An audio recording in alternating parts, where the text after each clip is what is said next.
It's Christmas again, and while the world is telling you to smile, to give, to be grateful, to hold everything together, there's a quiet question no one is asking you. How are you really? Not the version of you that shows up for everyone else, not the version that pretends everything is fine, but the real you, the woman who's tired of overgiving, overthinking, and waiting to be chosen. This Christmas isn't asking you to do more. It's asking you to finally listen to yourself, and what you're about to hear might change how you step into the next year of your life. You don't have to overgive to be loved, even though somewhere along the way you may have been taught that love is something you earn by exhausting yourself. Many women grow up believing that the more patient they are, the more understanding they become, the more they sacrifice their needs, the more valuable they will be to someone else. So they give more time, more energy, more emotional labor, more forgiveness, hoping that eventually it will be enough to make someone stay, choose them, or love them fully. But love was never meant to be a transaction where your exhaustion is the price of acceptance. Overgiving often starts quietly. It looks like being the one who always checks in first, the one who adjusts plans, the one who explains things gently again and again even when it hurts. It feels like holding back your needs so you don't seem difficult, swallowing disappointment so you don't seem dramatic, and offering understanding even when you're not being understood. At first it feels generous, it feels mature, but over time it starts to feel heavy, and that heaviness is not love, it's self-erasure. Real love does not ask you to disappear. It doesn't require you to constantly prove your worth by being endlessly available or endlessly forgiving. The right kind of love meets you halfway.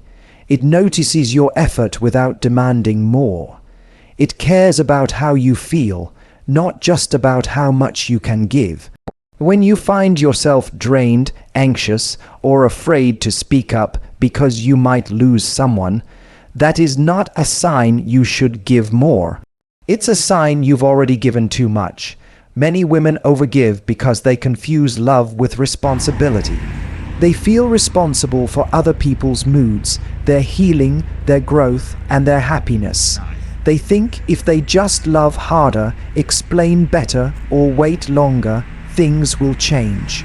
But love cannot fix someone who is unwilling to show up, and no amount of patience can replace effort that isn't there.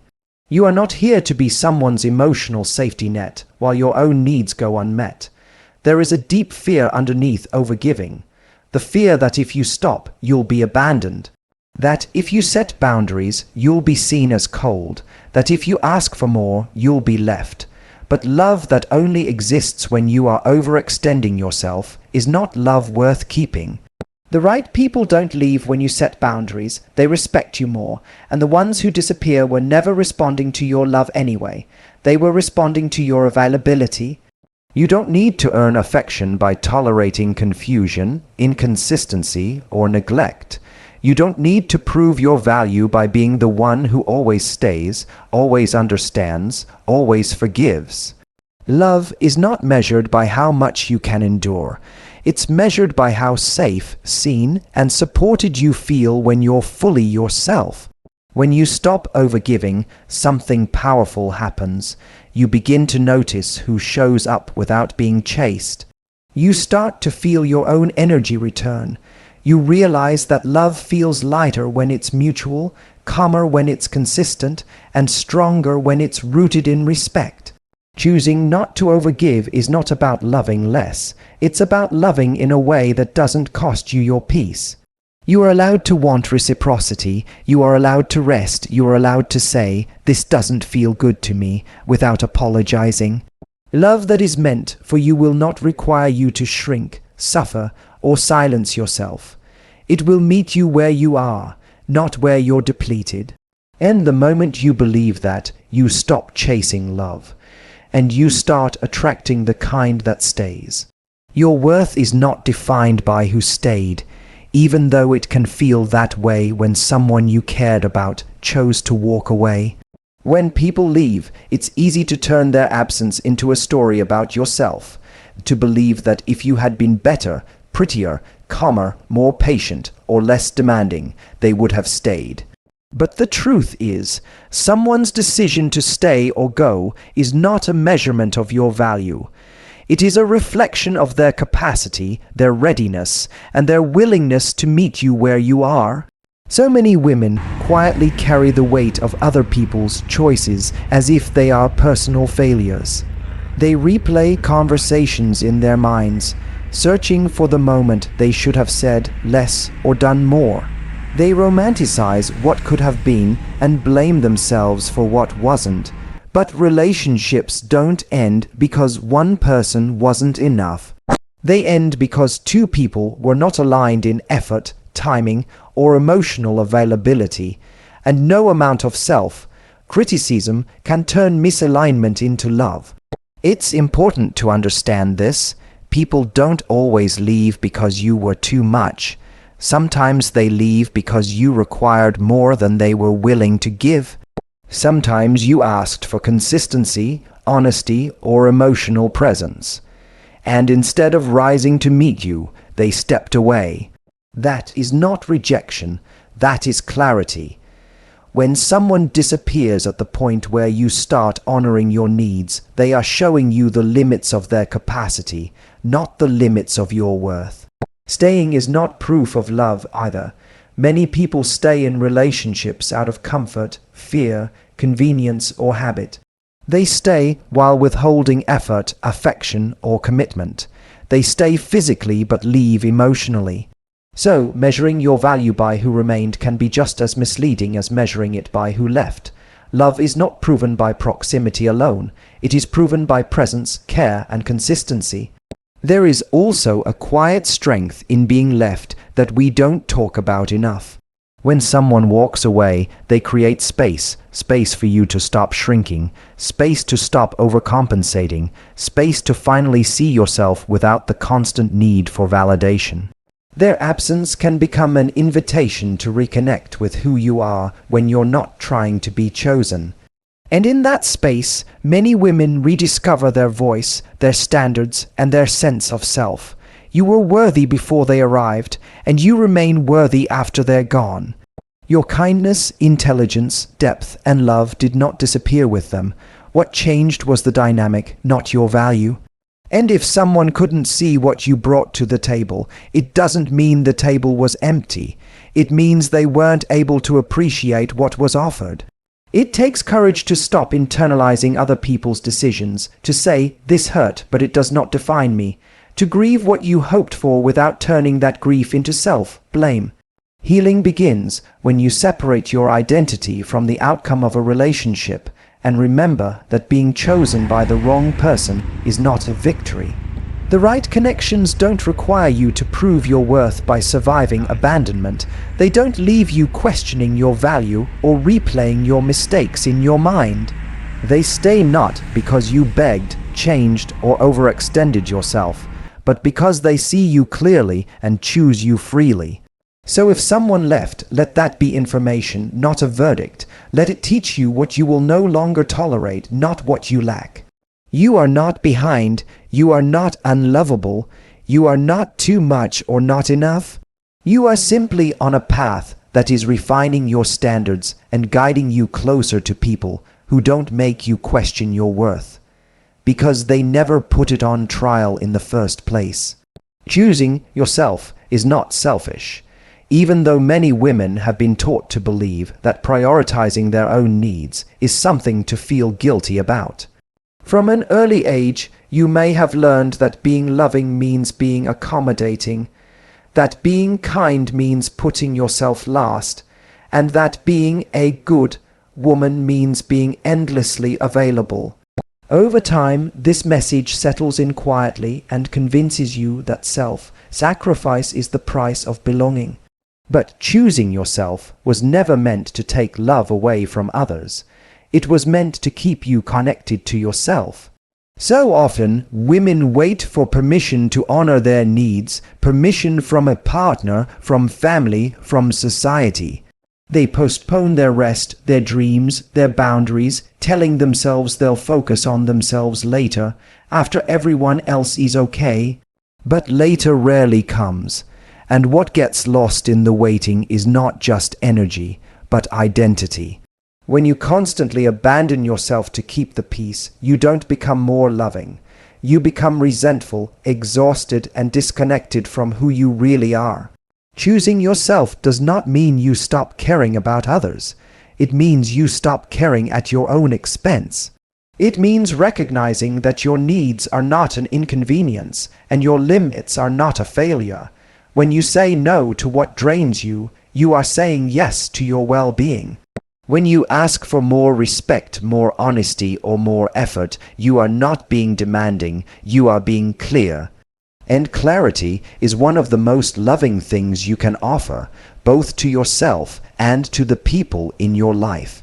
Many women fear that if they choose themselves, they will be seen as cold, difficult, or unlovable. But love that only exists when you are self-neglecting is not love that sustains you. The people who truly care for you do not benefit from your burnout. They benefit from your presence, your joy, and your wholeness. When you honor yourself, you show others how to treat you. You teach them what is acceptable, what is respectful, and what you will no longer tolerate. There is also a powerful shift that happens when you stop waiting to be chosen and start choosing yourself. You become less reactive and more grounded. You stop chasing validation and start trusting your inner voice. You no longer bend your boundaries to keep someone close, because you know that closeness built on self-betrayal is not intimacy, it's fear.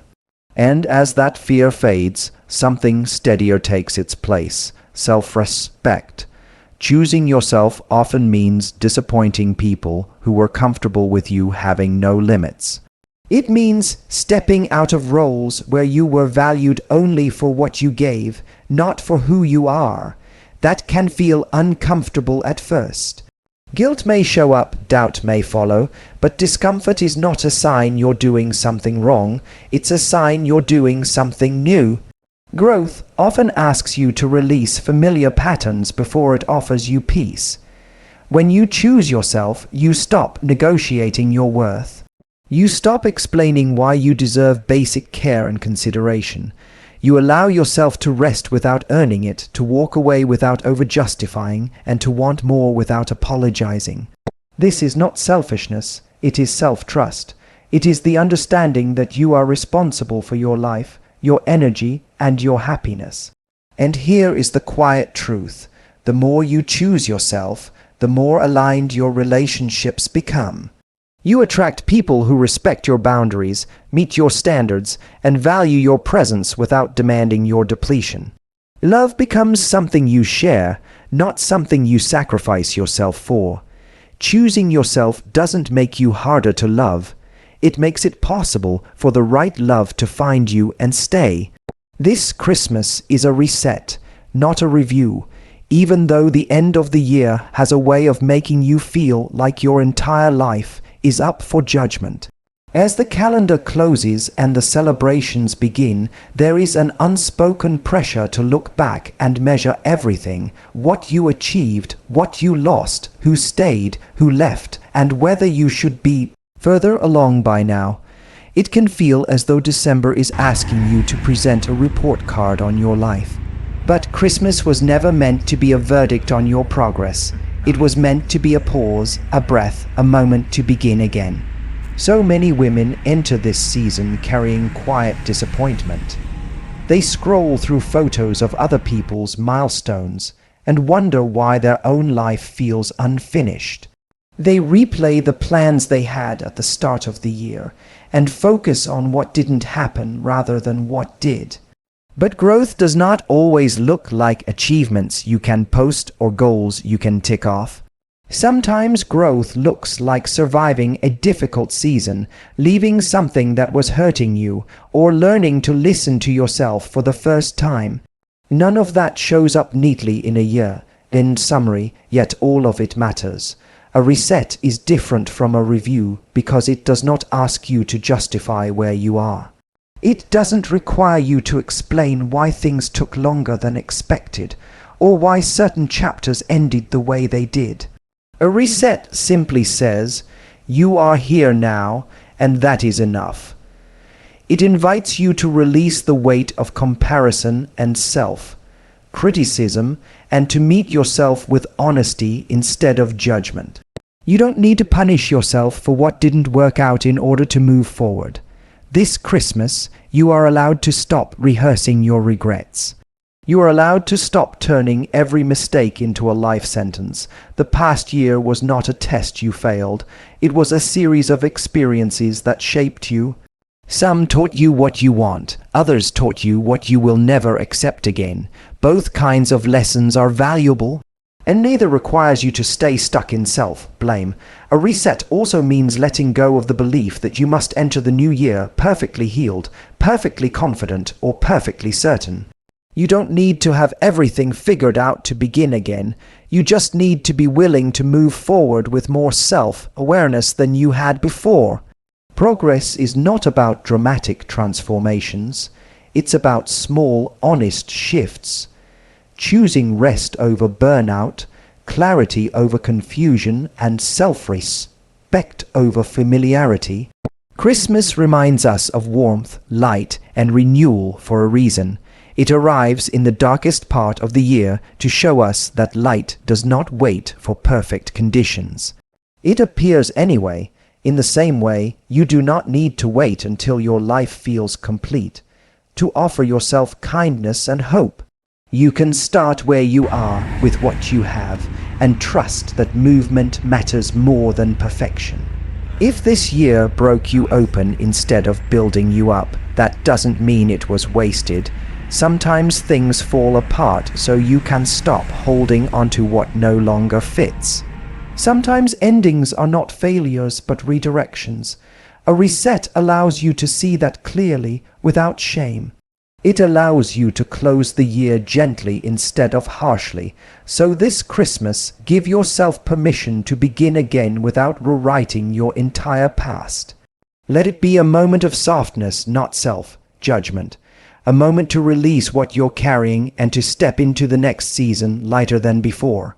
You are not behind. You are not running out of time. You are simply turning a page. And a reset is more than enough to start a new chapter.